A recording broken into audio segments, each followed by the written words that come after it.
बन्दियो, tight भयो। र धेरै कुरो मैले त के भन्ने गरेका छु भने 47 सालका संविधानका दुईटा कुरा राम्रा थिए।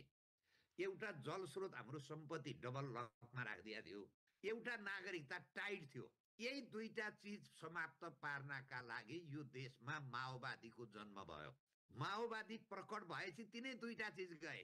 हेर्नुहोस् है, त्यहाँ बुझ्नुहोस् तपाईँ कुरा। 63 सालमा आएपछि जुन 47 सालको संविधानले नागरिकता जुन कडासँग राखेका थियो त्यो सिद्ध्यायौँ हामीहरूले।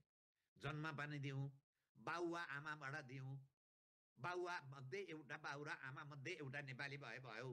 अहिले त अझ विदेशमा बस्ने चाहिँ नेपालीले जन्म कसै कहाँ कसैको गर्भ लिएर आए भने त्यो पनि नेपाली, उही जन्मेपछि नेपाली भनेपछि यसरी बनाउँदाखेरि यो देश कसरी बस्छ?